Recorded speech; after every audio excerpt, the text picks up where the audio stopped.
Assalamualaikum warahmatullahi taala wabarakatuh. Selamat sejahtera, selamat malam, salam reformasi, salam perjuangan saya ucapkan kepada tuan-tuan dan puan-puan yang saya hormati sekalian yang menonton saya di YouTube, Facebook, di Twitter, di TikTok. Terima kasih kerana bersama dengan saya. Terima kasih juga kepada walaon-walaon yang terus setia bersama dengan saya. #Pasik. Terima kasih tuan-tuan. Sebab apa? Sebab saban hari dia memaki hamun. Saya tak pernah block. Siapa yang maki saya, kutuk saya tak pernah block tuan-tuan. Kata saya macam-macam, saya tak pernah block. Sebab bagi saya selalu beranggapan itu adalah satu cara untuk saya dapat pahala kan. Saya tak boleh dapat gift dekat TikTok kan. Jadi saya boleh dapat pahala. Tak macam Cik Jenny kita, macam-macam gift dia dapat kan. Oh, tengok je jaki kat saya.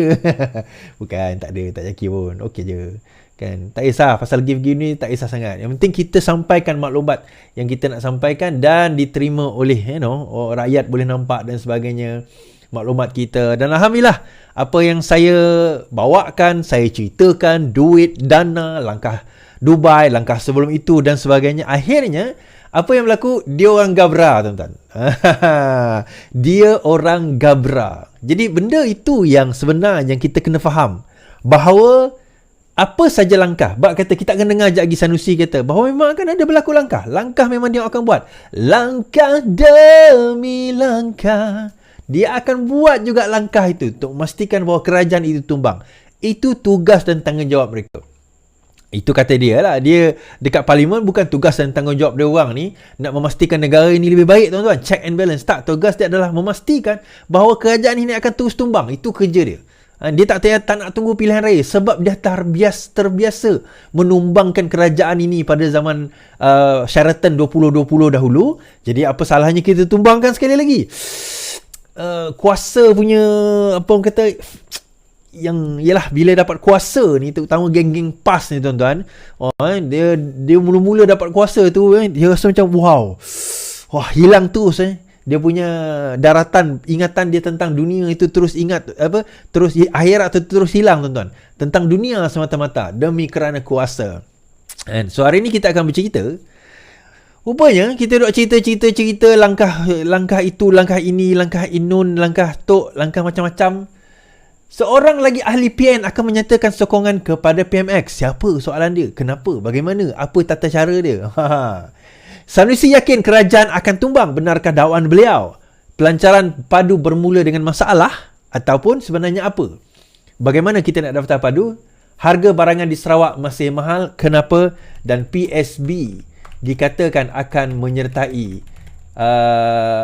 GPS di Sarawak. Okey, kenapa benda ni penting saya sebut Okey. So sebelum kita pergi any further, terima kasih tuan-tuan Pasik ni tolong geng-geng Pasik share juga.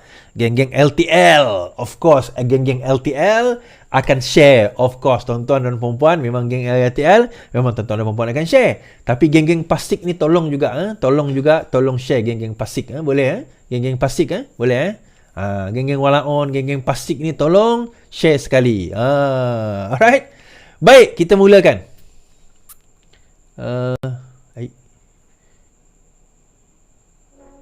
Ni berita mana ni?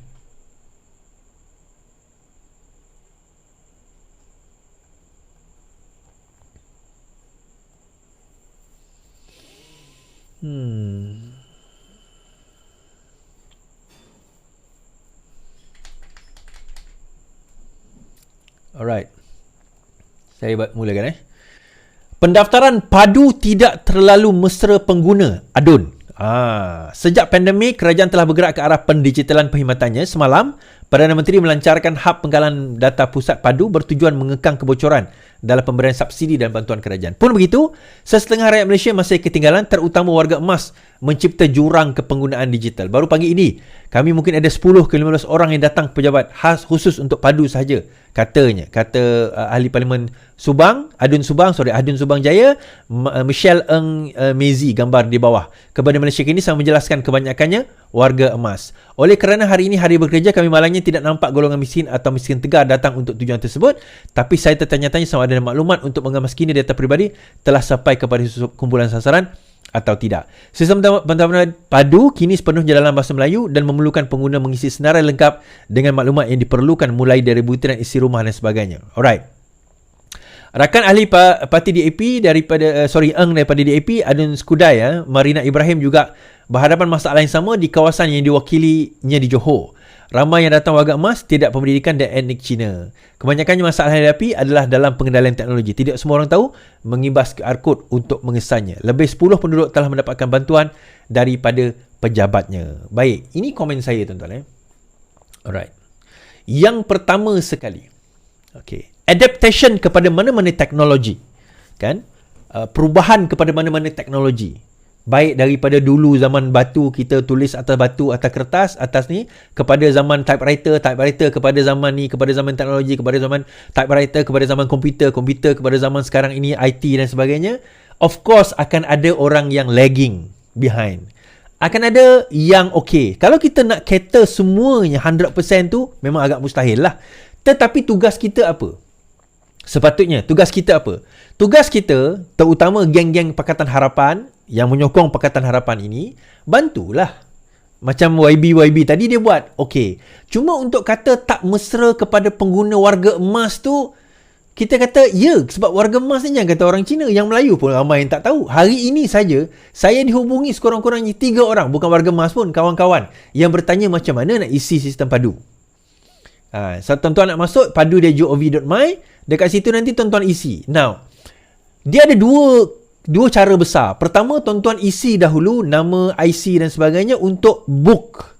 Dan benda tu tuan-tuan boleh isi kemudian. Yang saya stuck sikit hari tu adalah, dan juga sebab saya dengan Rafizi ni, saya dengan Rafizi dah lama. Okay. So saya tahu dia sejak zaman dia jadi Setiausaha Agong Parti Keadilan tahun sebelum 2016, memang dia antara orang yang dah memperkenalkan sistem. Malah Parti Keadilan adalah salah satunya parti paling awal untuk mendaftar menggunakan sistem online. Sekarang ini kami dah biasa guna eKYC.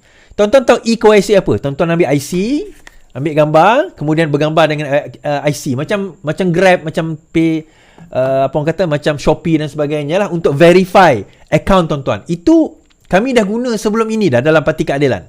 Ramai orang tak tahu. KYC tu apa is? KYC, Know Your Customer. Itu satu sistem yang bila kita pegang macam ni, sistem tu yang akan identify memang kita yang punya IC tersebut. Sebab itu bila ada orang kata kita boleh daftarkan email, nombor telefon orang lain. Betul. Kita boleh daftarkan email, tetapi dia nak verify kan nanti dia tak boleh. Dia nak verify sebab dia perlu ambil IC orang itu, bukan setakat ambil gambar IC, dia kena selfie dengan IC tersebut. Melainkan dia berjaya tipu orang tu, bolehlah dia register kan. Tapi sebenarnya macam ni. Okey.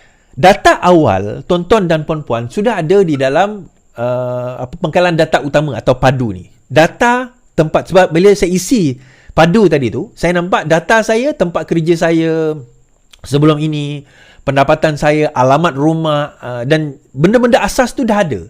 Dia orang biasanya kata Rafizi tadi, dia ambil daripada LHDN, dia ambil juga daripada BISH dan sebagainya, bantuan-bantuan sara hidup ataupun STR. Dia juga ambil daripada KWSP kalau ada. Dia ambil juga banyak data-data tersebut, tetapi ada di kalangan data itu tidak lengkap. Okey, jadi tugas kita melengkapkan data. Jadi siapa yang kena isi padu ni is? Sesiapa saja isi rumah yang berusia 18 tahun ke atas. Bekerja atau tidak bekerja. So contoh, dalam rumah tu ada suami, ada isteri, ada anak umur 19 tahun. Maka 3 ni kena isi. Tapi ada seorang budak ni umur 15 tahun, dia tak perlu isi. So isteri kena isi? Ya, isteri kena isi. Suami kena isi. Jadi katakanlah ada yang bertanya kan, isi macam rumah tu macam mana is? Yalah, saya dengan isteri saya, kita ada rumah, owner, sebab dalam tu dia ada tanya harta kita. So kita ada rumah. Kalau kita ada rumah macam mana? Maka tuan-tuan isi rumah tersebut, bergambar ke dan sebagainya, teres ke, rumah flat ke, tuan-tuan isi saja. Dan di situ nanti sebenarnya dia akan cross check lagi. Dia akan ada kaedah cross check lagi. So saya bagi contoh tuan-tuan. Ini adalah ini adalah kaedah yang saya tunjuk ataupun website padu yang saya tunjukkan tersebut. Tuan-tuan boleh tengok di sini. So tuan-tuan boleh isi pada masuk-masuk saja padu di gov.my ni, Maklumat asas tuan-tuan, pengesahan akaun tetapkan kelaluan kata. Untuk pengesahan akaun, tuan-tuan kena masukkan nombor telefon. Ada kawan saya tanya tadi, masuk nombor telefon ni tak boleh. Okey. Masuk nombor telefon ni sebab kalau nombor telefon tuan-tuan 019, jangan start dengan 019. Kan dia kena start 19 sahaja. Sebab kosong dah ada kat depan. Faham 19 itu saja. Sebab kosong dah ada di hadapan. Jadi kaedah nak isi ni itu kaedah-kaedah dia. Dan ada yang tanya, ni company mana pula, berapa juta pula spend? Majority ataupun development dia dibuat oleh kerajaan. Makan juta jugalah saya rasa. Tetapi dia buat internal, bukan macam MySejahtera dulu, company daripada Singapura yang buat benda tu. Tetapi bila saya dah try tadi masukkan, saya tak nampak dia terlalu sukar. Cuma satu nasihat saya kepada yang mengendalikan sistem ini, tuan-tuan mungkin kena tengok server. Sebab server ni paling penting, terutama bila ada high traffic. Bila ada high traffic, server ni sangat penting untuk memastikan bahawa bila orang tu isi, dia tidak jadi terlalu perlahan, kita kata. Baik. Dan yang menarik juga tuan-tuan, ni saya nak cerita pasal padu ni. Mydin membuat satu kerjasama. Siapa yang isi, tuan-tuan pergi ke Mydin, x.com Mydin. Siapa yang isi padu, tunjukkan pada Mydin dia isi, dia akan dapat voucher. Voucher tu tuan-tuan boleh beli barang di Mydin dengan harga yang murah. Ada diskaun, harga diskaun. So saya terfikir menarik juga. So saya saran tuan-tuan dan puan, ahli-ahli cabang, cabang-cabang di Malaysia, Parti Keadilan, Pakatan Harapan, UMNO, GPS, apa kata kita buat satu program di mana kita daftarkan ahli padu ni, kemudian kita bagi diskaun. Kita janganlah bagi bagi free, kita bagi diskaun. Tapi siapa ada duit nak bagi free, bagilah free, kan. Tapi kalau siapa rasa tak nak bagi free, jual pada harga kos. Contoh, kita akan jual beras harga RM20, tetapi siapa yang isi sistem padu di kaunter kita ni komplit, maka kita akan jual beras itu dengan harga RM18. Harga pasaran, harga kilang, kita kata, contoh. So kita boleh bantu kerajaan. Itu saya kata kadang-kadang tuan-tuan, kita perlu untuk bantu kerajaan sebagaimana yang sepatutnya yang kita kena tolong. Alright? Okay, habis di situ. Okay.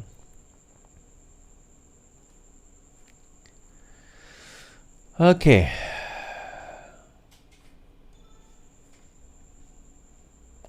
Alright, cerita pasal Jecom. Timbul lah beberapa hari bila timbalan ketua pengarah Jecom komen pasal langkah Dubai. Ada daripada pembangkang daripada PN tak puas hati. Macam Arau, Syahidan Kasim tak puas hati, tak patutlah dia nak komen, Jecom nak komen isu yang tak betul dan sebagainya. Hari ini juga Puan Zakarshi menyatakan yang sama. Puan, analisa langkah Dubai cetek Jecom wajar dirombak. Ahli Majlis Tinggi UMNO Muhammad Zakarshi menggesa Jecom dirombak secara menyeluruh selepas isu langkah Dubai menyebabkan kerajaan terpaksa mengambil sikap defensif. Muhammad Puan turut mempersoalkan motif timbalan ketua pengarah Jecom Ismail Yusof menimbulkan isu berkenaan disifatnya sebagai analisis cetek. Apa keperluan timbalan KP Jecom memainkan isu langkah Dubai? Kata Premier Sarawak, cerita langkah Dubai adalah cerita paloi atau bodoh. Analisis Ismail Yusof itu, kerajaan pula jadi defensif kerana berapa nama dalam kerajaan disebut. Lebih sesuai, Jecom fokus naratif kerajaan tepuk atap musibah dan tidak akan tercapai. Ahli MKT UMNO Ahmad Bazalan kata Fata Morgana atau hayalan. Muhammad Fuad menambah, imej Jecom semakin merudum setelah timbul kontroversi memberikan rakaman perbualan bekas ketua pengarahnya Agus dan juga kaki tangan agensi itu Abdul Wahab beberapa bulan yang lalu. Justru itu, katanya Jecom perlu dijenamakan semula secara menyeluruh bagi menambah keyakinan orang. Maka wajar Jecom dirombak secara menyeluruh atau rebranding total disebut oleh beliau. Dan untuk makluman tuan-tuan dan puan, Prof Agus juga dikatakan bakal disaman. Begitu juga Mr. H, Mr. H bakal disaman berkenaan dengan isu tersebut. So kita tunggu beberapa hari. So apa kenyataan? Sebab ni saya nak cerita dahulu. Ramai yang tak tahu sebelum ni Jecom di bawah siapa? Jecom adalah di bawah, sebelum ini di bawah PMO, Prime Minister Office, Jabatan Perdana Menteri. So basically Jecom masa tu KP Prof Agus menjawab direct kepada Perdana Menteri. Now, setelah rombakan kabinet berlaku pada tempoh hari, maka Jecom telah diserahkan di bawah Kementerian Komunikasi, iaitu YB Fahmi Fazil. So disebabkan dia letakkan di bawah Kementerian Komunikasi, maka sekarang ia menjadi tanggungjawab Kementerian Komunikasi. Cuma isu yang dibangkitkan, siapakah ketua pengarah JECOM yang baru? Siapa ketua pengarah JECOM yang baru? Okey, yang itu saya tolak tepi. Saya tak nak jawab sampai menteri sendiri jawab. Nantilah bila dia dah jelaskan, nanti itu terpulang pada beliau. Tetapi bila menyentuh apa yang Fuad Zakarsyih sebut, di sini apa yang Fahmi sebut. Kerajaan memang berhasrat rombak JECOM, kata Fahmi. Kerajaan memang bercadang untuk merombak semula fungsi JECOM dan idea berkenaan sudah difikirkan sebelum ini. Menteri Komunikasi Fahmi Fazil bagaimanapun berkata, masih terlalu awal untuk pihaknya mendedahkan lebih banyak butiran lanjut mengenai rancangan yang dibuat. Kata jurucakap kerajaan itu, kenyataan jurucakap kerajaan itu hadir beberapa jam setelah seorang pemimpin UMNO mencadangkan agar agensi berkenaan diletakkan di bawah penyeliaan PMO dirombak.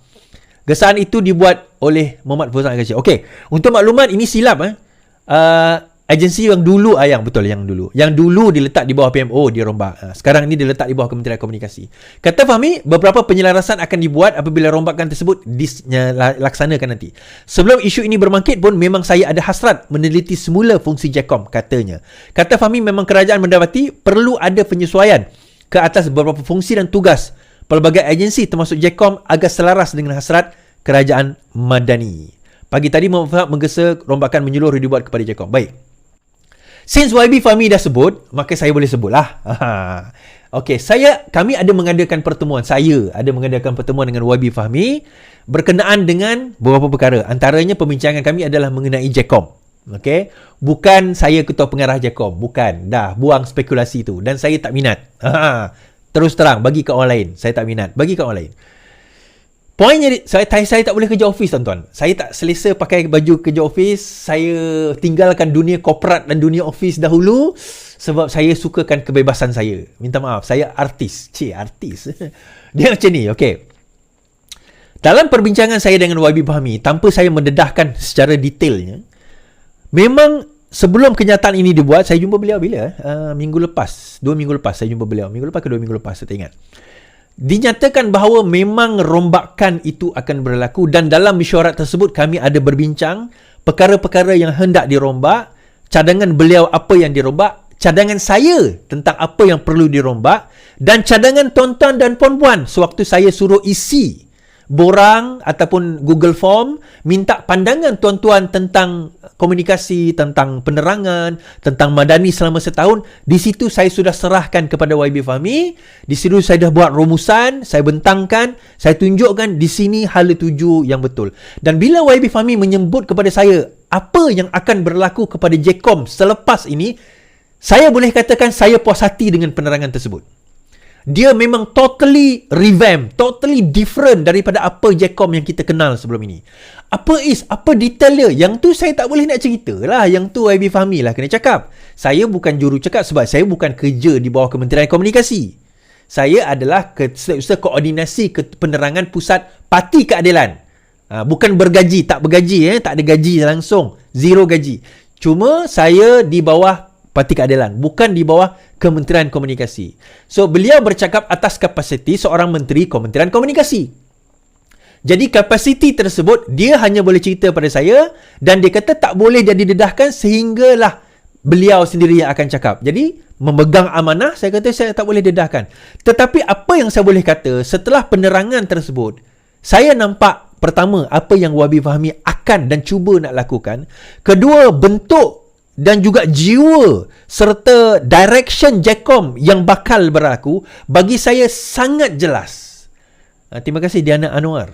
Bagi saya sangat jelas apa yang JECOM cuba lakukan di bawah YB Fahmi yang akan beliau arahkan, directkan, lakukan, bagi saya sangat jelas. Cuma persoalan adakah JECOM itu akan mengekalkan orang lama baru, itu persoalan lain. Dan itu cerita lain. Adakah KP JECOM itu telah pun dilantik? KP JECOM bagi saya boleh cerita, telah pun dinamakan, tetapi dilantik atau tidak secara official, masih lagi dalam bukan bidang kuasa saya untuk menyatakan. Itu YB Menteri nanti nak kena announce. Saya bukan macam dulu, kita ni pembangkang dahulu kan. Bila kita kerajaan ni, dia ada protokol kita kena jaga. So, saya tak boleh mendahului ketua saya, YB Fahmi, di dalam ketua penerangan. Dan selaku itu dia punya portfolio dia, Menteri Komunikasi. Cuma saya boleh kata, saya berpuas hati dengan direction tersebut, dan kalau dilaksanakan dengan baik, kajian saya mengenai Kementerian Komunikasi totally akan berubah untuk tahun 2024 ini. So, bagi saya, YB Fahmi nampak, faham tuan-tuan punya penerangan, tuan-tuan punya kerisauan, tuan-tuan dan puan-puan punya pendapat. Bagi saya, beliau nampak, beliau faham, dan beliau cuba bergerak ke arah itu. Berjaya atau tidak, dia bergantung. Bergantung kepada cara benda itu dilaksanakan, dan bergantung kepada sama ada kita boleh melaksanakan perkara tersebut dengan baik. So, itu persoalan-persoalan yang nanti insyaAllah kita akan jawab selepas ini nanti. Okay? Alright. So, habis dekat situ. Thank you Azliyah Bohan dari Singapura. Oi, orang Singapura ada. Baik, saya pergi ke Sarawak, cerita Sarawak dahulu. Cerita Sarawak ni tuan-tuan, dia menarik. Kenapa saya kata menarik? Sebab okay. Right. Okay. Pada pilihan raya negeri yang lepas, PRN Sarawak 2021 hujung lah, nak masuk 2022, 2021. Saya tak boleh bertanding. Kenapa saya tak boleh bertanding? Sebab saya digantung keahlian. Macam mana, kenapa saya digantung keahlian? Bukan kena mengenai dengan kes mahkamah saya tu. Ada ahli parti di dalam Parti Keadilan dari Sarawak yang tak puas hati dengan saya, buat aduan. Saya digantung sebelum bicara oleh tim sebelum ini, tapi sekarang dah tukar tim, oleh tim sebelum ini, digantung sebelum bicara selama setahun. Setahun kemudian, dan disebabkan penggantungan tersebut, saya terlepas 3 pilihan raya, tuan-tuan. Saya tidak boleh bertanding 3 pilihan raya. Pilihan raya negeri Sarawak, yang saya akan sebut sekejap lagi. Pilihan raya umum 2015, dan juga pemilihan parti. Yang mana pada masa itu saya tak boleh bertanding kerana saya digantung. Setelah habis pemilihan parti, tim saya menang. Lembaga disiplin melihat kembali kes saya, buat bicara 5 kali, 5 kes, saya ada 5 pertuduhan. Bicara, saya didapati tidak bersalah di semua kes tersebut. Nanya tuan-tuan, ada orang offer, Sordi, kau bertandinglah atas tiket kita orang, kau bertandinglah ni, kau buatlah ini, kau buatlah itu kan, kau jadilah ahli bertanding atas parti kami, bukan parti keadilan, bukan parti harapan, tapi parti lain, parti Sarawak, parti lokal. Saya kata no thank you. Terima kasih. Thank you for the offer but no thank you. Dia kata, apa lagi kau nak setia dengan parti ni? Kau nak setia buat apa dengan parti ni? Dia gantung kau pun siap-siap. Siap gantung kau lagi. Kan? Alah, kau keluar je lah. Saya kata no, because saya faham apa yang saya lalui, cabaran yang saya hadapi, dan bila ada orang dengki dengan saya dan marah saya tahu I've done or I'm doing the right thing. So, saya buat benda yang betul. Now, what happened dalam PRN Sarawak yang mana saya digantung tersebut? Parti Keadilan bertanding, lebih 20 kerusi. I think 27 kerusi, something like that. Dalam pertandingan tersebut, yang menariknya tuan-tuan, PSB, Parti Sarawak Bersatu, yang diketuai oleh Wong Sungkuh. Wong Sungkuh ni dulu dikenali sebagai money man Taib Mahmud tau. Dia tukang bawa duit Taib Mahmud ni. So, tiba-tiba dia keluar daripada GPS, masa tu ialah GPS lah, daripada satu parti, dia tubuhkan parti dia sendiri, dia namakan PSB. Sebelum tu dia apa nama parti dia saya lupa dah, tapi parti Wong Sungkuh lah, ditubuhkan PSB. So, dia jadi pembangkang. Antara yang join PSB pada waktu itu adalah Barubian daripada Parti Keadilan. Now, this is what happened. Di Sarawak, mereka memainkan sentimen kita kena ada parti lokal. Parti Keadilan ni parti Malaya. Parti Malaya tidak akan boleh mewakili anak Sarawak. Itu naratif yang mereka bawa. Dan naratif ini berjaya dan tidak berjaya dipatahkan oleh Parti Keadilan. Pada waktu itu, sekarang pun sama. Tapi pada waktu itu lagi prevalent. Jadi PSB ni datang, dia kata kami ni parti lokal, dan dia guna tema ini. Dia kata, kami parti lokal, kami sama saja macam PKR.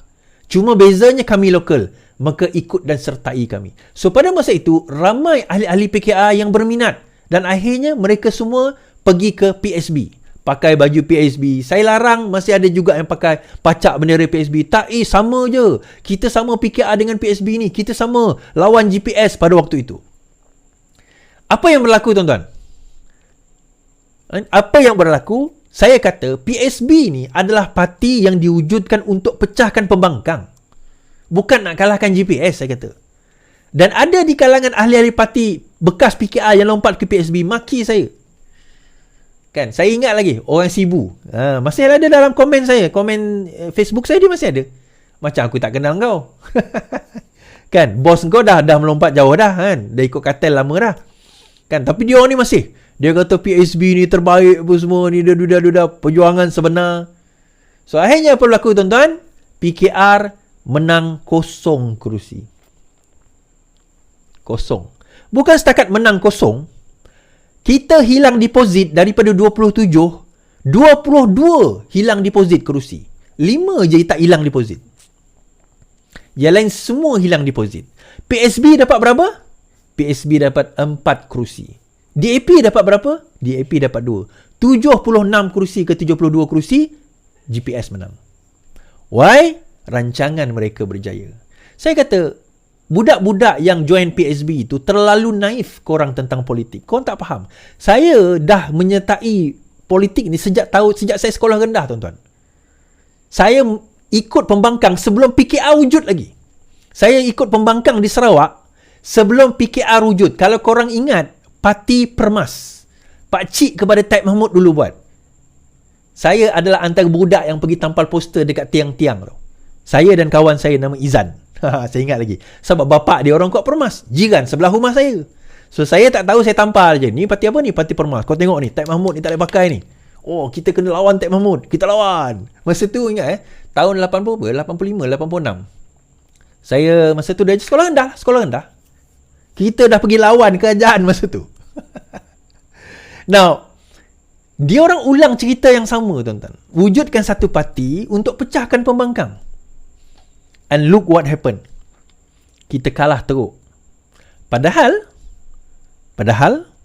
2018 kita kerajaan. 2018 kita kerajaan, macam mana kat Sarawak PKR boleh kalah teruk? Masuk PRU pun kita tak kalah teruk lah. Di Petrajaya, saya pengarah pilihan raya, tak hilang deposit. Alhamdulillah lah. Calon saya tak hilang deposit. Tak menang lawan timbalan Perdana Menteri sekarang, Fadilah Yusof. Tak menang, tetapi tak hilang deposit. Alhamdulillah. But pointnya adalah, apa yang berlaku kepada PSB tadi? Cerita saya nak bawa ni. Ni, saya nak cerita kepada geng-geng yang dok kutuk aku. Yang daripada PKR kau lompat sebab kau dapat duit daripada PSB, kau dapat dana, konon kau besar, isu wording kau dalam PKR, parti miskin, parti tak ada duit. Kau tengok kami dalam PSB ni banyak duit. Kau tak nak join kami, pergi mampus kau. Kau tengok apa jadi. Kita adalah betul-betul memperjuangkan lawan GPS, dia kata. Ini wong sungkuh, tuan-tuan. PSB umum beri sokongan penuh pada Anwar, Abang Johari. Presiden Parti Bersatu Wong Sungkuh hari ini mengumumkan parti itu tidak lagi menjadi pembangkang. Sebaliknya, menyokong penuh kerajaan perpaduan. Kata Wong, PSB juga memberi sokongan kepada Sarawak yang diketuai oleh Abang Johari. Pengumuman itu dibuat selaras rancangan penggabungan PSB dengan komponen parti GPS iaitu PDP. Ini yang Menteri Pelancongan dia lah, Datuk Tiong tu. Itu parti dia lah tu. Parti Demokratik Progresif PDP. Perkara itu diumumkan dalam perhimpunan bersama PSB-PDP. Disebabkan perubahan politik semasa dalam negeri, PSB terpaksa menilai semula peranan kami dalam arena politik. Kami menyokong penuh kerajaan perpaduan pimpinan Anwar Ibrahim dan kerajaan negeri pimpinan Abang Johari, katanya. Baik. Maka di Sarawak sekarang ini hanya tinggal 2 pembangkang. Siapa pembangkang itu? DAP. Okey, untuk makluman tuan-tuan dan puan, di Sarawak, parti DAP, Parti Pakatan Harapan DAP lah, adalah pembangkang. Okey. Di federal, kita bersama. Macam juga UMNO di Sabah adalah pembangkang. Di federal, kita bersama. Tu unik dia. I mean, yalah, jangan tanyalah. But, point saya tadi, sekarang ni PSB akan bergabung dengan PDP. Dalam gabungan tersebut, maka dia akan menyertai GPS. So, ada orang kata, okey lah dia menyokong kerajaan Anwar Ibrahim, dia menyokong kerajaan Abang Jo, okey lah, apa masalahnya? Dia bukan masalah tu, tuan-tuan. 2 tahun lepas, Wong Sungkuh kata, PSB kata, kami akan menggantikan GPS. Itu ayat dia. Okay. Sekarang ni korang pun bergabung. Okay, beza kami bergabung, kami tak menyertai parti. Kami tak masuk dalam GPS. Kita perpaduan kerana kita nak mengekalkan kerajaan ini for the next 5 years. Lawan tak lawan tu cerita lain. Tetapi at least for the next 5 years, kita kekal sebagai kerajaan perpaduan, coalition government. Based on minority government, PH. Sebagai parti minority yang paling besar di kalangan semua. Alright, fine. Tetapi, apa yang PSB buat? Dia gabung dengan PDP. Memang merge, tuan-tuan. Merge. To become one party. To become one party. Bergabung di bawah satu kesatuan. Dan parti ini akan menyertai GPS. So, orang yang kutuk saya dulu tu, sekarang ni korang, macam mana? Saya tetap kat sini, tuan-tuan. Saya tetap ahli parti keadilan. Parti kata lawan, kita lawan. Parti kata kawan, kita kawan. Yang penting, kita masih dekat sini. Memperjuangkan apa yang kita nak perjuangkan. Dan perjuangan kami mudah, tuan-tuan. Perjuangan kami di Sarawak ini mudah saja. Saya, macam saya kata, kami melihat bahawa Sarawak boleh jadi sebuah negara yang sangat dan lebih baik daripada sepatutnya. Saya tak nak berkempen panjang-panjang dalam isu ni sebab kita belum lawan lagi. Tapi ada orang mesej saya tadi, Suhadi, kenapa kau nak pergi bela sangat parti Malaya tu? Kita patut merdekakan Sarawak daripada Malaya ni, dia kata. Saya kata, kalau kita merdekakan Sarawak daripada Malaya, kau rasa siapa yang berkuasa? Orang yang sama je. Masalah kita sebenarnya bukan orang Malaya. Bukan Semenanjung di sana tu. Masalah kita adalah orang kita sendiri. Pentadbiran kita sendiri. Kreativiti dalam pentadbiran kita sendiri. Tahun lepas, Abang Joe mengumumkan hasil mahsul pendapatan GDP bagi Sarawak 11 bilion 2 tahun lepas. Tahun ini, 2023, tahun lepas lah, 2023. Pendapatan Sarawak 13 bilion, tuan-tuan. 13 bilion pendapatan Sarawak. Soalan saya, 13 bilion pendapatan. Rakyat sekarang ini, kami di on the ground, kami merasakan kenapa harga barang masih tidak turun. Kenapa harga barang masih mahal di Sarawak? Bukan setakat masih mahal, makin mahal. Pada zaman Semenanjung implement subsidi kepada beras tempatan, harga beras tempatan Sarawak masa itu masih mahal, tuan-tuan. Tak ikut tempatan. Saya kata jawapannya mudah. Pertama, monopoli kepada pengeluar di Sarawak itu dimonopolikan oleh orang Sarawak lah. Kedua, saya rasa ada di kalangan undang-undang yang mana tak boleh dipakai di Sarawak. Saya bagi contoh dahulu kan, undang-undang perumahan. Sarawak tak sign undang-undang perumahan. Menyebabkan apa saja rumah terbengkalai kat Sarawak tak boleh melalui tribunal pusat. Kena melalui tribunal negeri. Adik saya, dia rumah dia antara yang terbengkalai lah pada masa tu. Dia kata, bang minta tolong. Saya tanya menteri masa tu. Timbalan menteri. Menteri kata minta maaf, tak boleh buat apa. Sarawak tak sign. Saya kata, oh yo. Ya. So, kenapa? Yalah, betul ke harga barang kat Sarawak ni mahal? Baik, kita tengoklah. Alright. Ini adalah a snapshot inflation year on year bagi setiap negeri pada tahun lepas. Tuan-tuan tengok, year on year paling tinggi wilayah Persekutuan Putrajaya dengan inflation rate 2.3%. Malaysia 1.5%. Tetapi Sarawak nombor 2 di belakang wilayah Persekutuan Putrajaya by 2%. Higher than a national punya inflation. Higher by 0.5%. Diikuti oleh Perak, Pulau Pinang, Selangor, Sabah. Okay, Sabah bawah lah. Tetapi even Selangor pun only 1.7. 0.2% saja tinggi. Sarawak is 0.5% higher. Year on year. Kita kata. Now, secara ringkas je kita kata, apa itu inflation? Apa itu inflation secara ringkas? Inflation adalah perubahan Consumer Price Index, CPI. Okay, CPI itu apa pula? Alah. Consumer Price Index ni, kita ada satu bakul di mana kita letak katalah 10-20 barang. Pada 2010, kita letak indeks kepada barangan itu 100, indeks 100. So, maksudnya itu dia punya baseline. Every year, kalau ada naik barang tersebut, every month, kenaikan barang tersebut dicatat. Okay, kalau turun, dicatat. Yang bahayanya, dia naik tu biasa. Okay, barang memang akan naik harga. Kat mana-mana di dunia ni barang akan naik harga. Cuma yang kita risau, kenaikan itu terlalu cepat. Yang itu kita tengok kadar. Kalau 4%, 5%, 6% itu terlalu tinggi. Cantik 2%. Cantik. Tetapi kalau national average 1.5%, 2% is a problem. Kita kata, ada masalah kat situ. Kenapa kita punya barang lagi mahal daripada national average? So kita kena tengok pengeluar. Kita kena tengok siapa monopoli. Kita kena tengok siapa yang menggerakkan. Itu benda itu persoalan tersebut yang kena nak kerajaan negeri kena jawab. Sebab itu ada satu tulisan mengatakan tadi, federal dan kerajaan negeri kena bertanggungjawab kena ke atas mahalnya harga barang di Sarawak. Saya kata ya, federal kena bertanggungjawab, kena ambil peranan, tetapi yang paling berkuasa sebenarnya adalah kerajaan negeri. Even COVID hari itu pun kerajaan negeri Sarawak tak ikut federal tau. So apa-apa hal tuan-tuan kena point balik kepada kerajaan negeri. 13 bilion pendapatan, harga barang makin mahal.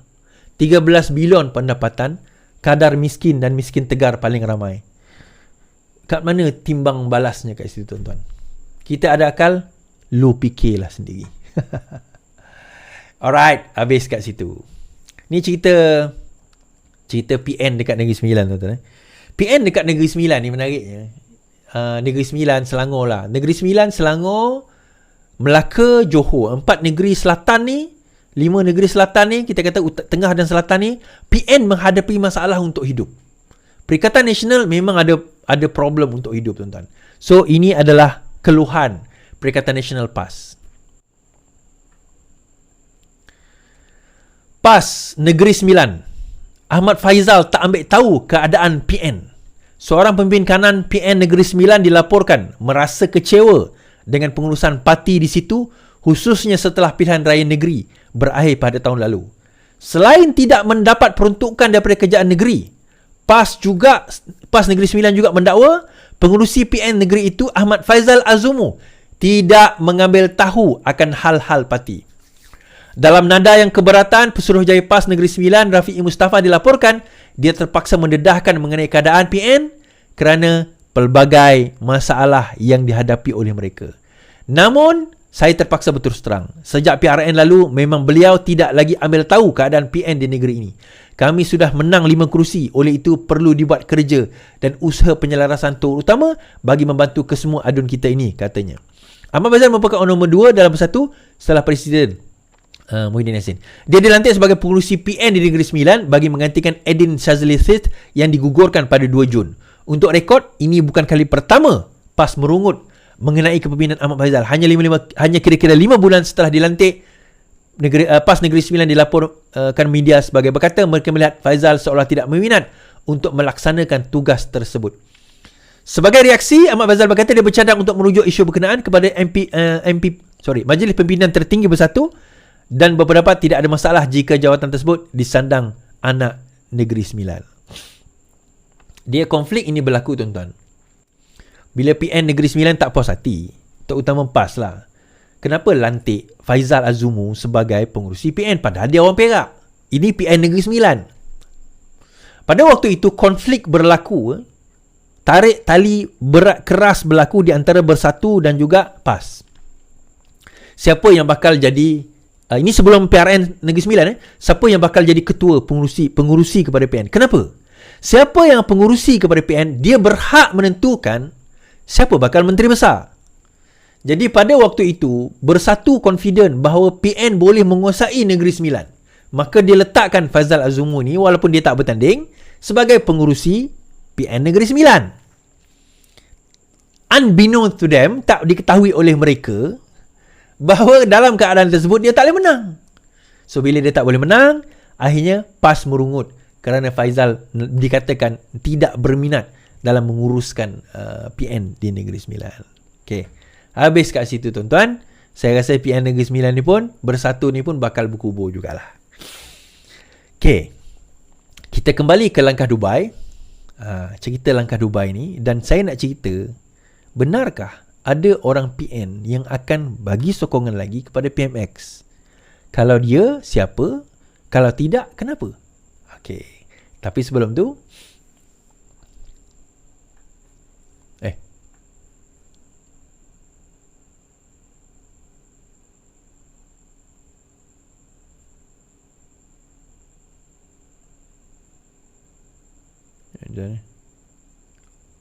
Alright. Orang kuat Mahathir nafi. Orang kuat nafi Mahathir di sebalik langkah Dubai. Bekas Perdana Menteri Dr. Mahathir Mohamad tidak terbabit dengan langkah Dubai yang tidak wujud, kata orang kuatnya Khairuddin Abu Hassan. Pengurusi mobilisasi Sekretariat Proklamasi Orang Melayu itu berkata pihaknya tidak tahu menahu mengenai langkah Dubai yang didakwa dicipta oleh Presiden UMNO Ahmad Zahid. Sesungguhnya kami tidak tahu menahu tentang langkah Dubai yang pada hakikatnya tidak pernah wujud, tetapi diciptakan agenda politik Presiden UMNO. Bagaimana nak tuduh kononnya Tun M terlibat dengan langkah Dubai di mana perkara tersebut tidak pernah wujud? Langkah Dubai adalah satu imajinasi liar berbentuk ilusi tanpa asas kebenaran. Ini semua cerita dongeng yang direka untuk memulihkan kekuatan kedudukan Presiden UMNO semata-mata. Baik. Saya nak cerita bahawa langkah Dubai itu bukan dibuat oleh Zahid Hamidi. Zahid Hamidi ni salah seorang yang menyambung cerita je. Zahid Hamidi ni hanyalah salah seorang yang sambung cerita. Cerita langkah Dubai ni, dia sambung cerita je. Macam orang lain juga. Yang mula-mula buat cerita sebelum langkah Dubai adalah Papa Gomo dan Papu Kari and the gang lah. Saya ingat lagi ada satu live tu dia kata, Alhamdulillah. Dan dia sebut, Papa Gomo sebut dalam live dia, saya baru berjumpa Tun Mahathir lah. Dan dia mengatakan insya-Allah kita ada 120 ahli parlimen yang akan menyokong kita. Esok atau lusa kerajaan akan tukar. Dia kata. Okey? Pada dalam live ni dan ada rakaman. Dan benda tu tersebar, boleh cari dekat TikTok, korang akan jumpa. Bahawa dia kata Tun Mahathir bagi tahu dia. Ada 120 ahli parlimen sudah pun menyatakan sokongan untuk membentuk kerajaan. Jadi kita dah boleh tukar kerajaan selepas ini. Ini dakwaan Papa Gomo dan Papu Kari di dalam live beliau. Baik, saya kata lepas kejadian itu saya kata tak berlaku. Peristiwa itu tidak berlaku, takkan berlaku sebab saya tahu numbers tidak ada. Sama ada benar atau tidak Tun cakap dengan Papa Gomo, wallahu alam. Itu Papa Gomo kena jawab sendiri. Itu Papa Gomo lah kena jawab pada Tun. Betul ke? Jangan kata saya menuduh pula. Kita dengar Papa Gomo yang cakap. Kalau bohong Papa Gomo, bohong lah. Nak buat macam mana? Tapi saya kata cerita tu bohong. Kenapa saya kata cerita tu bohong? Sebenarnya dia yang Papa Gomo salah faham apa yang Tun cakap. Ataupun orang Tun cakap. Mungkin dia tak jumpa pun Tun. Saya berpendapat sebenarnya Papa Gomo tak jumpa Tun pun. Saya berpendapat sebenarnya yang cakap benda tu bukan Tun, tetapi orang yang dekat dengan Tun. Siapa-siapa saya tak tahulah. Orang tu cakap sebagaimana yang dicakapkan. Now, isu dia saya kata dia tak berlaku. Kenapa? Saya sebut tentang bangunan Ilham yang telah disita oleh SPRM. Okay? Bangunan Ilham yang disita oleh SPRM. So, bila bangunan tersebut disita oleh SPRM, dana itu freeze. Dan benda ni diulas oleh beberapa media. Dana tersebut freeze. Bukan setakat bangunan. Bila bawah amla ni tuan-tuan, seluruh aset akan kena freeze. So, benda tu tak boleh nak bergerak. Tak boleh jalan. Plan itu tak boleh jalan.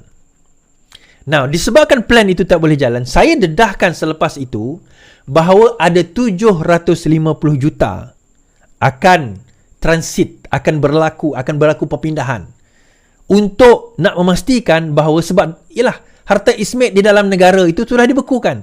So kena bawa harta ismet daripada luar negara. Saya bukan tuduh itu bukan harta daim. Saya bukan tuduh itu harta daim. Silap. Saya bukan tuduh itu harta daim. Ada 2-3 surat khabar tulis Iswardi kata itu harta daim di luar negara. Saya tak kata itu harta daim. Saya kata bahawa since dalam negara tak boleh bergerak, kena bawa dana daripada luar negara. Siapa bawa? Bagaimana dia bawa? Saya bagi hint saja. Tetapi disebabkan amla ini dia trigger tak boleh bawa. Dan sepatutnya Dubai itu bukan langkah Dubai. Sebab itu saya kata Siapa-siapa Jcom ke, orang UMNO ke, siapa ke yang cerita pasal langkah ni, dia tak ada langkah pun. Betul lah, imajinasi liar je. Dia bukan langkah, tuan-tuan. Dia langkau. Orang tak faham benda tu. Okay? Orang tak faham benda tu. Kita baca kenyataan ini. Saya tertarik. Saya tak baca habis tadi, tapi kita baca sama-sama. Di dalam apa orang kata, di Malaysia kini oleh Kadir Jassin. Siapa pencetus sebenar langkah Dubai? Apa juga gerakan ke arah menumbang atau menunggu kerajaan adalah mengenai kuasa eksekutif dan duit. Kuasa adalah bersamaan dengan duit bagi yang memegang tampuk kuasa. Bagi yang tidak berkuasa, harta yang boleh dibeku atau disita. Kerana duit, ahli Parlimen Pembangkang berpaling tadah menyokong Perdana Menteri Anwar Ibrahim. Mereka kata mereka hendak peruntukan untuk kawasan. Justru duit memainkan peranan penting dalam apa juga gerakan menjatuh atau menaikkan kerajaan. Slogan demi agama, bangsa dan negara hanyalah penyedap kata. Yang benar-benar bersuara adalah duit. Orang putih kata money talks. Ada duit, boleh cakap. Tak ada duit, duduk senyap-senyap. Jadi tidaklah menghairankan kalau yang ditakuti oleh kerajaan Madani adalah money. Oleh sebab itulah, mana-mana pihak yang berduit atau disyaki berduit tetapi tidak menyokong kerajaan sangat dicurigai. Sejak penubuhan kerajaan perpaduan setahun lalu, agensi penguatkuasaan seperti SPRM, LHDN dan GPDRM telah menyiasat sesiapa saja yang disakinya. Bagi orang yang tahu, siasat menyiasat sudah jadi amalan biasa. Apatah lagi setelah tumbang Barisan Nasional pada 2018 dan rampasan kuasa menggunakan SD selepas itu. Sudah menjadi amalan, engkau buat kepada aku buat kepada engkau. Orang putih kata tit for tat. Saya pernah cerita bagaimana saya disoal oleh BPR, pendahulu kepada SPRM, pada akhir 90-an bersabit dakwaan keterlibatan Anwar Ibrahim dalam urusan pembelian lesen penjana elektrik bebas IPP oleh Rail Miles Sdn Bhd daripada dua individu Bumiputera. Saya adalah salah seorang ahli lembaga pengarah dan pemegang saham Rail Mile pada waktu itu. Dakwaan itu terkandung dalam SD bekas Gubernur Negara Abdul Murad Khalid pada 1999. Sepanjang ingatan saya tidak ada tindakan susulan kepada siasatan itu. Boleh jadi waktu itu kerajaan hanya tidak tahu kesahihan dakwaan Murad, khususnya kewujudan war chest Anwar. Dalam persekitaran politik duit, tidak ada ahli politik boleh kekal lama. Apatah lagi sebagai pembangkang, tambah sumber keuangan yang sihat dan penyokong sektor swasta ramai. Seperti yang berlaku dengan rampasan kuasa pada 2020 dan penggulingan oleh kluster Mahkamah UMNO pada tahun berikutnya, unsur kuasa dan duit memain peranan, sama ada duit politik atau peruntukan kerajaan.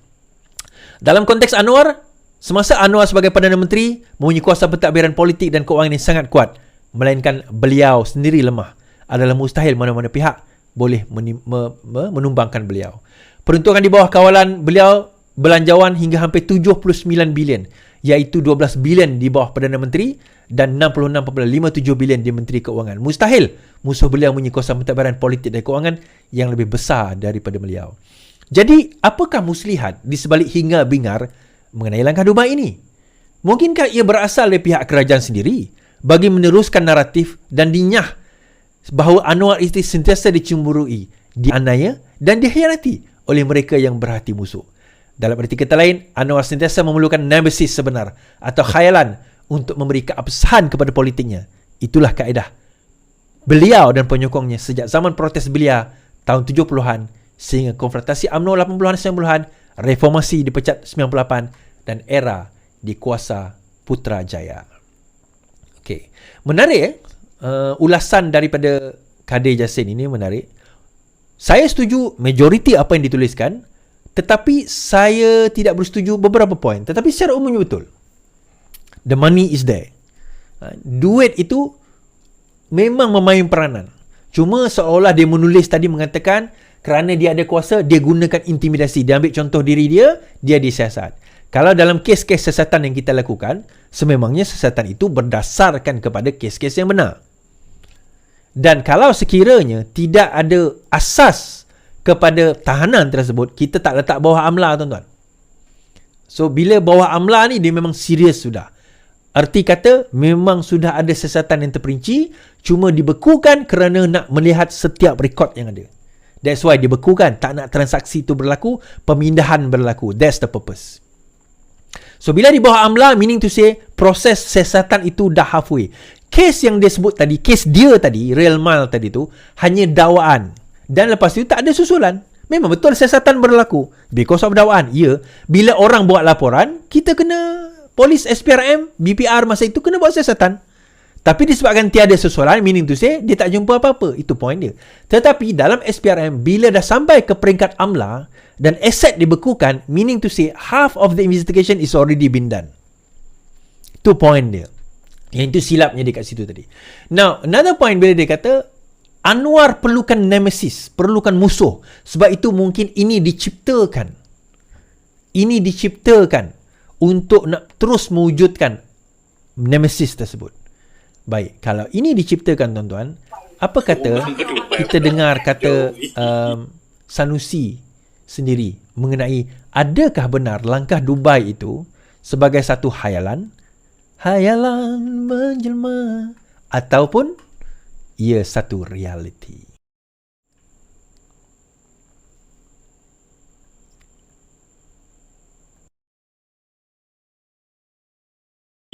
Langkah Dubai. Katanya pemimpin Al-Banikan BN menjadi sasaran pembangkang pihak BN dah. Betul. BN dah berapa orang? Walaupun majoritinya berhak berkaitan perpaduan, tapi banyak ada usaha masih ada usaha itu. Saya rasa proses yang dibenarkan oleh undang-undang boleh dijalani. Apa-apa yang dibenarkan oleh undang-undang, perlembagaan. Yang unconstitutional tu tak boleh lah. Tapi yang selari dengan perlembagaan untuk menyatakan sokongan kepada siapa-siapa. Tu 4 orang lepas sokong tu tak ada masalah, tak ada siapa komplain. Siapa tak komplain kan? Ada puak tu seronok pula tu. Tak ada masalah apa. Kalau sokong lepas 4 orang, 5 orang tu digambarkan sebagai tindakan yang berperlembagaan berdasarkan demokrasi. Tindakan sebaliknya pun biasa saja. Kalau dia boleh ambil 5, kalau kita boleh ambil 10, takkan nak marah kot. Kalau sokong dia, tak apa. Kalau tak sokong, Kalau ambil 10, kita ambil 5. Okey, kita ambil 5, dia ambil 10. Kalau kita ambil 5, dia ambil 10, dia baru tambah 5, masih tak cukup. Apalah Sanusi ni. Okey. sokong dia takkan tak boleh. Tentulah boleh juga. Jadi itu proses biasa dalam demokrasi yang dibenarkan oleh perlembagaan.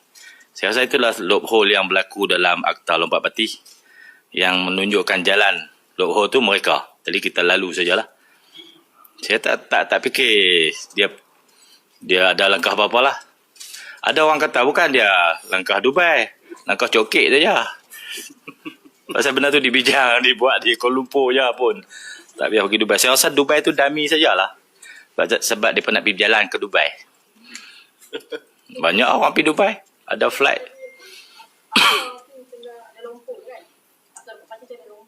Ya.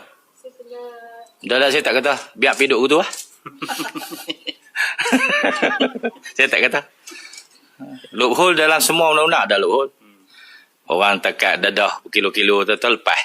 Pasal loophole tu lah. Pasal saya kata langkah tu tidak di Dubai pun dibincangkan ni KL pun. Adakah benda tu? Saya kata agak-agak ajalah. Takkan semua perkara nak pergi Dubai bincang kan. Kalau bincang di cokek macam mana? Langkah cokek lah. Ada apa sepanjang pengetahuan itu ada usaha ke itu kan? Sepanjang pengetahuan saya, Ya. ada yang saya tidak boleh maklumkan. Tidak berhasrat. Ya, tidak berhasrat untuk mendedahkan perkara itu. Lagi suspek kan. Saya kata ada langkah Alostar. Ya, ada langkah Alostar. Kerana dibincangkan di Alostar. Macam mana? Ada langkah Bera. Ada langkah Sembrong. Mampu ya Pak. Dah itu gurauan saja. Bagi orang ketak. Semua tu boleh dibuat. Ikut perlembagaan lah. Dia kan dia cakap, apa disekan yang dia dapat tu sebelum dan selepas tu memang ada. TPM kata. Betul itu memang ada. Dia pun tak lama dah tu. Jadi pakai ketak lah. Seorang sikit. Kita ni saya mencuba pihak yang satu lagi saya bertahan macam tu lah kan. Lama bola takkan nak biar mereka je skor, kita tak boleh skor. Kita skor je sama. Jadi kalau kita skor je janganlah marah. Macam tu. Dah lepas skor dah. Kita skor sama. Lawan bola. Kan mereka macam takut dia bayang-bayang mereka sendiri. Itu je. Yalah tentulah takut akan kehilangan. Benda orang nak hilang tu takut. Benda kita nak pergi ambil ni, kita seronok lah. Kalau berlaku kan, insyaAllah berlaku. Saya yakin akan berlaku. Saya yakin akan berlaku. Maksudnya Datuk Seri yakin kerajaan tidak ada ni tak akan bertahan sampai 5 tahun. Tak akan bertahan sampai 5 tahun. Mereka akan tumbang. Bila tak tahu. Saya tahu. Saya tahu. Tak boleh habaq. Tak boleh habaq. Menerusi peralihan sumbangan. Ya. Akan berlaku.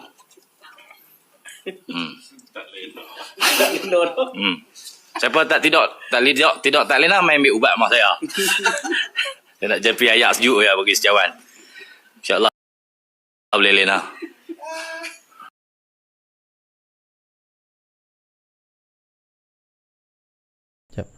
Okey. Okey, tuan-tuan dengar kan? Akan berlaku dia kata. Jangan akan tumbang. Okey. Dia macam ni saya nak cerita kat tuan-tuan siapa Sanusi. Dia Sanusi ni yang pertama langkah karaoke dengan awet tengah malam. Itu Sanusi lah. Okey, tak apa. Itu lawak. Si Sanusi ni tak kalah benda tu pun nak sentap. You're my friend. Sebenarnya macam ni tuan-tuan. Kalau tuan-tuan tengok siapa itu Sanusi? Sanusi ni dia propagandis. Dia geng propagandis. So dia akan cipta cerita along the way. So last kali cerita dia tadi tu, dia kata, ada langkah kerajaan akan tumbang, saya tak beritahu bila. Tapi awal-awal dia kata tak ada langkah Dubai. Mungkin langkah Cokit, dia kata. Okay, tak ada langkah itu, tak ada langkah ini. Dia macam ni lah. Saya nak cerita terus terang.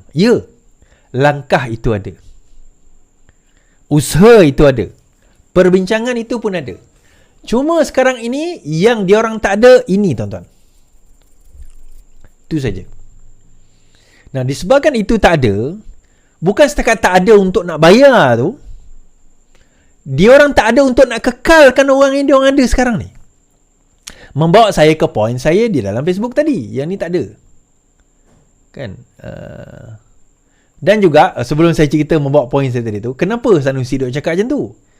Kalau tuan-tuan perasan, Papa Gomo itu sebut pasal 18 hari bulan kerajaan akan tumbang. Kerajaan akan tumbang 18 hari bulan. 18 hari bulan kerajaan akan tumbang, dia kata. Dia ulang banyak kali. Tuan-tuan tahu tak apa yang berlaku 18 hari bulan?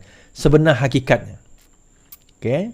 Sebenar hakikatnya, pada 18 hari bulan ini, bicara kes Muhammad Sanusi bermula 18 Januari ini. Mahkamah Session Selayang hari ini menetapkan 12 hari bermula 18 Jun untuk pembicaraan kes Menteri Besar yang menghadapi 2 pertuduhan menghasut berhubung isu pelantikan Menteri Besar Selangor dan penubuhan kerajaan perpaduan dalam satu ceramah politik pada Julai lepas. So, yang tumbangnya siapa? Saya nak cerita ni. Yang tumbangnya siapa? Yang akan tergolek doknya siapa? Tuan-tuan tahu tak bahawa Sanusi tidak dibenarkan bertanding dalam Majlis Pimpinan Tertinggi PAS? Disebabkan oleh keadaan itu, berkemungkinan besar selepas ini dia tak akan jadi Menteri Besar lagi. Ini last term bagi dia. Ini bukan last term bagi Anwar Ibrahim. Ini last term bagi dia. Dia habis dah. Dia orang dah ada calon lain. Mungkin Sanusi akan ditukar berkemungkinan sebab kes ini 18 hari tuan-tuan. Biasa kes Hatta Sultan ni dia ambil cepat. Dia lambat. Tapi yang ni cepat. 18 hari. So berkemungkinan besar kalau sabit kesalahan, PAS ada alasan untuk menukar beliau. Jadi yang tumbangnya siapa? Anwar Ibrahim yang tak sampai 5 tahun ke atau dia?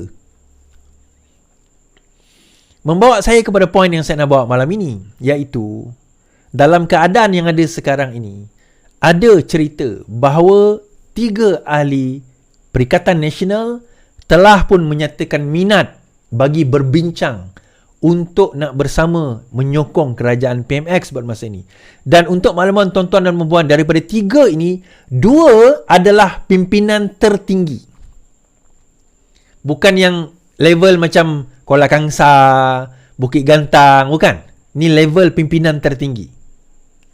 Tetapi saya baru dapat berita daripada 3 ini, berkemungkinan seorang telah menarik diri.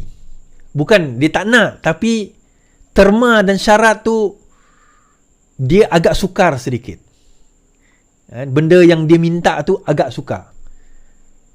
Out of the ordinary, kita kata. Bukanlah out of the ordinary macam mana, tapi kita bukan kerajaan korup lah, senang. Kita bukan kerajaan songlap. Okay, so ada 3. So satu ni dah dulu, sekarang ni 50-50. Tapi satu ni nampak gayanya macam 80-20, 90-10 je, macam tak nak je. So tinggal 2 lagi. Tapi macam ni lah saya nak cerita. It doesn't matter 3 ni melompat ke, 1 melompat ke, 2 melompat ke, 0 melompat ke, arti kata menyokong PMX, kerajaan sekarang sudah stabil. Soalan, adakah benar dakwaan bahawa kerajaan ini tak boleh kekal 5 tahun lagi? Soalan saya mudah je tuan-tuan. Macam mana mereka nak jatuhkan kerajaan sekarang ini? Macam mana mereka nak jatuhkan kerajaan sekarang ini? Move dia adalah mereka perlu memastikan siapa-siapa yang menyokong pembangkang untuk membentuk kerajaan. Move dia kena pastikan 2 perkara. Perkara pertama adalah bila dia kata dia nak sokong pembangkang ataupun buat kerajaan baru, betul-betul ada majoriti. Itu yang move pertama. Move kedua adalah siapa Perdana Menteri. Mereka tak nak berlaku seperti mana yang berlaku pada tahun 2020. Sekejap Muhyiddin Yassin, selepas itu jadi Ismail Sabri. Sebab masing-masing duk nak jadi, masing-masing tak cukup jumlah. Siapa yang tarik, kerajaan tumbang. So mereka minta supaya diri mereka menjadi Perdana Menteri. Bayangkan pada waktu itu, daripada kalangan tersebut sebenarnya PAS dan juga Bersatu yang paling banyak kerusi. Tetapi UMNO menjadi Perdana Menteri. Kerana apa? Untuk mengekalkan kuasa. So poinnya nanti tuan-tuan, rakyat tu melihat bagaimana rakusnya kumpulan ini. Sebab tu saya kata saya tak setuju sedikit dengan Khairul Jazim tadi. Kita kena lihat siapa sebenarnya bermotivasi besar untuk kerajaan ini tumbang dan kenapa. Manusia bergerak atas motivasi tuan-tuan. Kita bangun pagi ada motivasi kita. Kalau kita tak ada motivasi nak bangun pagi tu, kita tak akan bangun pagi. Yalah, motivasi kita apa? Pening kepala kalau tak bangun kan. Lama sangat tidur. Itu motivasi juga. Kena pergi kerja, kena siapkan kerja, kena dapatkan pendapatan, kena dapat dana. So motivasi dia, kalau sekiranya kan, mereka nak menyokong, apa motivasi dia tuan-tuan? Yang pertama, of course, projek dana jawatan. Tapi mereka dah ada projek, mereka dah ada dana, mereka dah ada jawatan. Yang kedua sebenarnya adalah kes. Yang disiasat. Itu motivasi yang sebenarnya menyebabkan orang seperti PAS dan Bersatu mengatakan bahawa mereka sekarang ini nak sangat supaya kerajaan ini tumbang kerana kes-kes masa saya sebut tadi lah. 18 hari bulan ni kes Sanusi. 18 hari bulan Januari ni kes Sanusi. Tak lama lagi tu. See you in prison nantilah. Kita kawan. Kemudian itu satu, kita kata ketakutan mereka. Tapi interesting juga tuan-tuan, bila mereka ni berusaha sangat kuat untuk memastikan kerajaan ni tumbang. Bukan dia kisah sangat pasal Anwar Ibrahim buat kerja bagus tak bagus, itu secondary. Bagi dia tak penting. Dia kata rakyat menderita lah apa macam yang dia sebut tadi. Dia last video tu dia kata rakyat sekarang menderita. Tuan-tuan, yang menderita dekat Kedah ni disebabkan oleh kerajaan negeri Kedah. Kan? Kenapa? Sebab saya kata antara inflasi tinggi adalah berlaku di negeri Kedah. Antara inflasi tinggi berlaku di negeri Kedah. Lain daripada Sarawak tadi, high inflation is actually dekat bawah Sarawak, Kedah. So Sanusi kata 2024 dijangka tahun yang sukar, betul? 2024 menjadi tahun yang sukar. Antara sebabnya, semasa dia jadi Menteri Besar sekarang ini, dia tidak berjaya mengekang kadar inflasi yang meninggi. Terutama di Penang dan juga di Kedah. Isu Penang okey sebab pendapatan dia memang tinggi. Isu Kedah, dah lah harga barang macam Penang, tapi pendapatan tak macam Penang. Itu yang payah. Di situ Menteri Besar agak, orang kata apa, agak di sini Sanusi lah agak terkeciduk dalam perkara ini. So tuan-tuan, siapa yang bakal lompat tu? Siapa yang bakal lompat ni? Right. Saya boleh kata daripada Perikatan Nasional lah. Saya tak boleh nak bagi detail terlalu banyak. Kita fikirlah sendiri nanti. Kita tengoklah sendiri. Kalau jadi. Tapi kalau tak jadi pun, usaha sedang dijalani. Kalau tak jadi pun, tidak menjadi hal, tuan-tuan. Tidak menjadi hal. Baik. Oh, bulan Januari ni, kita nak buat mancing ni, tuan-tuan. Kita ada 2 bot dekat Langkawi. 3 bot. Sekarang ni kita bawa penuhkan 2 bot. Siapa yang berminat, boleh hubungi nombor ini untuk memancing. Kita boleh jumpa insyaAllah di Langkawi nanti. Kok nak memancing dengan saya 3 hari 2 malam. Ada alasan kan? Okay. Itu saja daripada saya. Terima kasih saya ucapkan. Berapa ribu ni? Oh Allah, lumayan. 14,000 yang menonton kita malam ini. Terima kasih. Di YouTube, Facebook, Twitter dan juga TikTok. Selamat malam. Selamat beristirahat. Yang penting, lawan. Tetap lawan. Assalamualaikum.